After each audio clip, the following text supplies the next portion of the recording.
Welcome to this edition of Formation Matters. We're still talking about silence.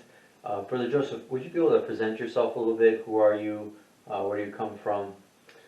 I'm Brother Joseph Rice. I was born in Virginia and lived there for most of my life. I got to know the Legion of Christ there, and when I graduated from high school, I spent a year in Atlanta, Georgia as a missionary, living with Legionaries of Christ and working in two of our high schools down there. And during that year, I heard God's call to the Legion, and now I'm here in Cheshire in my fourth year of formation.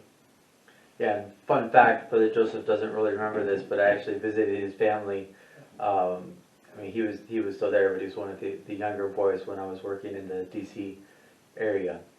Okay, so Brother Joseph, today we're talking about silence, which I think is something that's probably a foreign concept for a lot of people, but something that within religious life and here at the seminary, something that we live quite a bit. So I don't know if you want to share with us a little bit kind of your first impressions of silence when you came and visited Cheshire.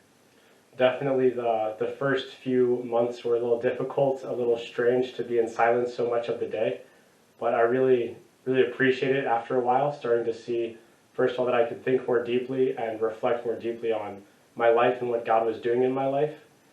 And definitely now that it's been several years of living this silence, it's much easier to speak to Christ and to listen to Him. And looking back on my life as well, even before I really lived silence well, a lot of moments when I encountered Christ were moments of silence. Yeah, I think that's a really good point, Brother Joseph, and a lot of times maybe there could be some misconceptions. Some people think, or we see these movies where it's this monastery and just everybody's in silence and it's like a vow of silence and people never talk. But really it's much more about kind of making some interior space in order to be able to have some time for God, time for Christ. And then I think you mentioned something there. You talk about thinking more deeply, how silence can kind of help in reflection. So would you, thinking of what study was like for you in high school, what it's been for you now on the college level, would you say that some of those habits of silence have helped in your study? Definitely. I mean, first of all, just from a practical perspective of being able to sit down for an hour and a half, 2 hours, and just study one subject and really go deep, and not be distracted by the music I'm listening to or things going on around me, but also just from being able to think more deeply, just being in silence throughout the day, being able to think about those topics, to reflect on them as I'm walking through the hallways, has definitely made my studies much more meaningful and has helped me to see the purpose of them more. Yeah, that's a really good point. And then, because I think that a lot of times we kind of compartmentalize too much our studies, and maybe we're studying for an exam or whatnot, but being able to really go deeper, reflect, ruminate on what we've read, that's definitely something that can be very helpful. And I think that you live this out very well from what I've seen as well here at the seminary. Okay, now I think another aspect of silence where silence can help us quite a bit is actually reflecting on our own life. And even something that I've been struck by working with young men, different places, is kind of this anxiety or desire to always be listening to something. You get into the car and the first thing is to turn on the radio or maybe putting on music from my iPod or iPhone or whatever. How would you say that silence helps you to reflect about your own life throughout the day? It's a great question. I would say it's helped me to reflect about my own life, just because it's enabled me to not be distracted constantly. Because I mean,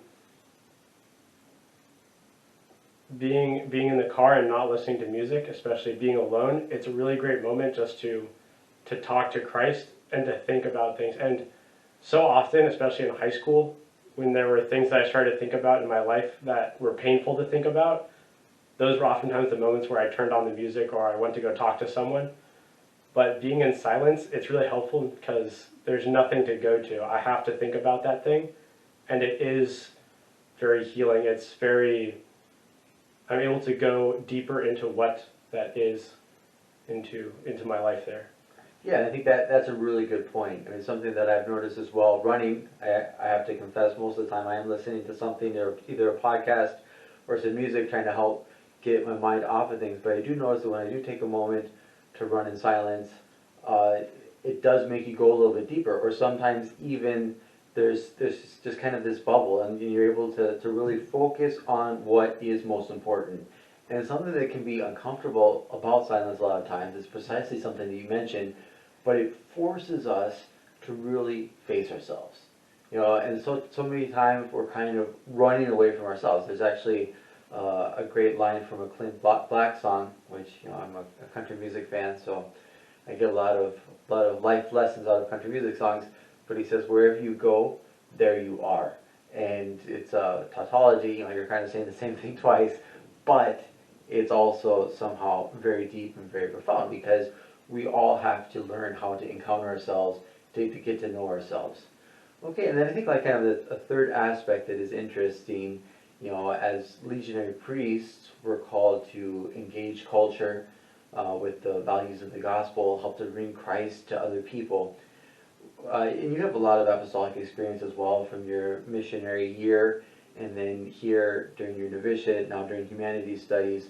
How would you say that silence could be of advantage for somebody who's trying to do big projects, who has to encounter different difficulties or challenges?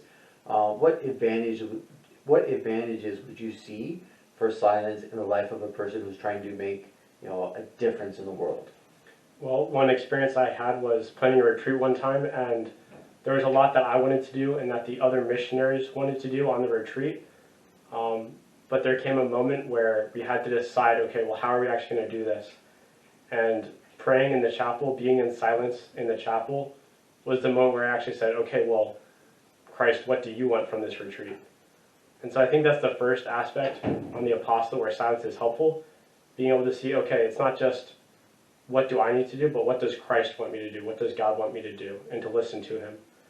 And the second aspect is when actually doing the apostolate, especially I noticed working with middle schoolers and high schoolers, most of the time the moment when they encountered Christ was in a moment of silence, in a moment of adoration, in a moment or on a weekend where there wasn't much noise. So definitely I think silence is a huge help both for the ones doing apostolate and the ones who are trying to encounter Christ. Okay, well I think that those are really good points, Brother Joseph. Thank you very much for participating today. I hope that you liked this video. Hopefully you'll share that by liking. You can also share these videos. Make sure to subscribe to the channel, and God bless, and